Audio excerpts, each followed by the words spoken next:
walking over here. That was all I thought New York was before I came here. I just thought it was a city of people almost getting run over.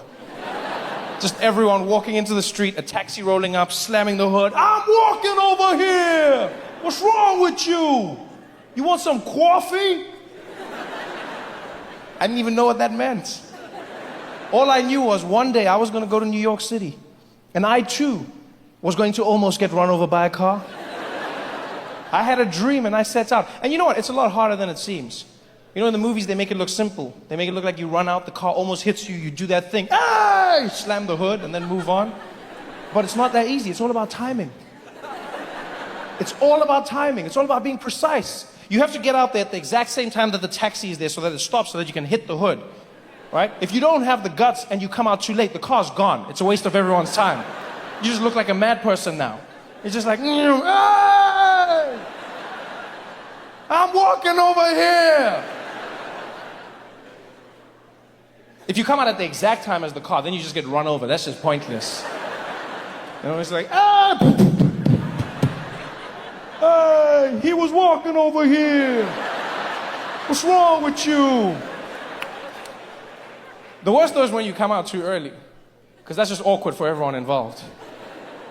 Because you come out and then the car stops, but you can't reach the hood. It's just like, hey! Come here. No, come closer, please. I want to tell you a secret. Come here. No, I'm from Africa. I have a dream. Please come closer. I just want you. I'm walking over here. I love the city. Are you kidding me? New York. My dream was to come out here. As soon as I got here, I was like, this is it. There is an energy in the city that exists nowhere in the world. New York, New York. I love it, everything about it. You know what fascinates me about New York?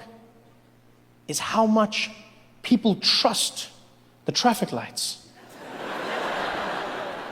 I have never seen anything like it.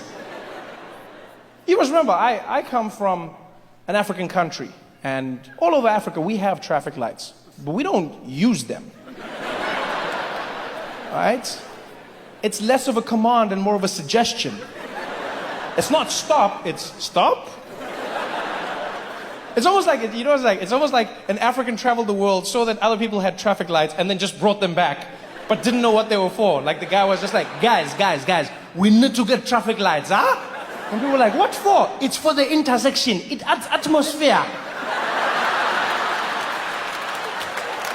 But no one actually knew what it was about. We don't care about the lights, and we don't trust the lights. But in New York, I've never seen it. People trust that light with their lives. I was walking through the streets one day. I was walking next to this man. I'll never forget this, right? He's standing there on the sidewalk, and the light changes in our favor.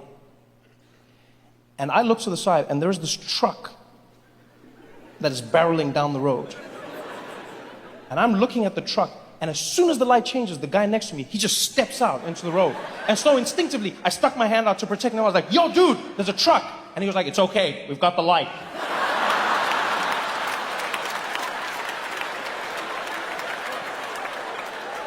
I said, yeah, and he has a truck. In a game of rock, paper, scissors, you lose. But he was so confident. He was like, it's okay, we got the light. Come on, let's go. And he walked out there. He didn't just walk out. He stared that truck driver down as he was crossing, just looking at him like, I've got the light. I've got the light. You know I've got the light. You know I've got that light. I was running behind him all apologetic. I'm sorry, I didn't know. I'm sorry. I would have stopped. I'm sorry. I've never done this before. I'm so sorry.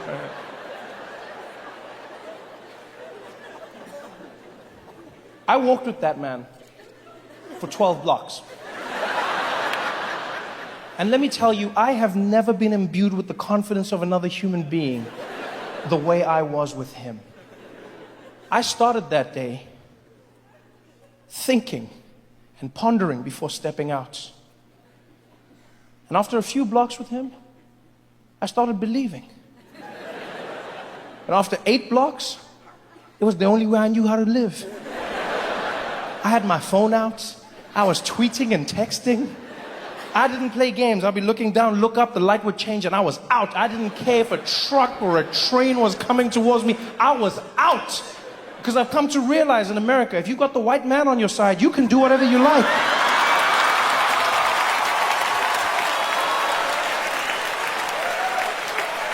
You just roll. What an exciting time it's been. I couldn't have chosen a better time to come and live in the United States. Huh? What an exciting time. I'm surprised that with everything that's happened, it hasn't all burned down. I've been coming to the United States on and off, visiting for almost 10 years. And what was great about visiting on and off was I got to experience America in snapshots. You know, I would feel what the people were feeling. I would get an idea of what the populace was going through. And I'll never forget how every time I came to America, one of the biggest things I noticed was how black Americans were having a tough time. I remember the first time I came out, I was staying on the West Coast, and I met a young African-American man in Compton. And we were hanging out at a comedy club, and this guy, he looked over at me and he's like, "Hey, yo, Trevor." He's like, you the dude from Africa, man?" I said, yeah, I'm one of them, yeah. He's like, "Yo, man, I can't front, B. It's an honor to meet you, man. It's an honor to meet you, man.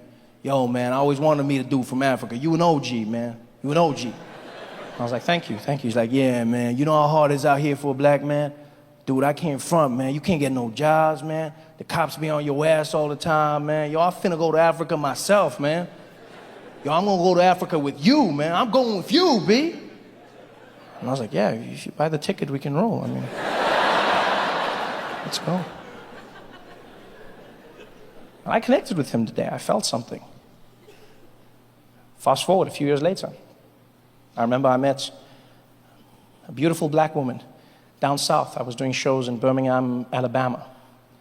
And this woman came up to me after the show, and she connected with me instantly. She was like, "Trevor, baby, can I just tell you right now, I ain't never met a stranger I felt so connected to. When you talk about Africa, when you say those things, I'm like, oh man, oh Lord, I wish I could go with you. Tell me all about the motherland, baby. I want to go to a place I can call my own. I want to go to a place where people don't look at me like I don't belong. Tell me all about Africa, baby. Tell me all about it."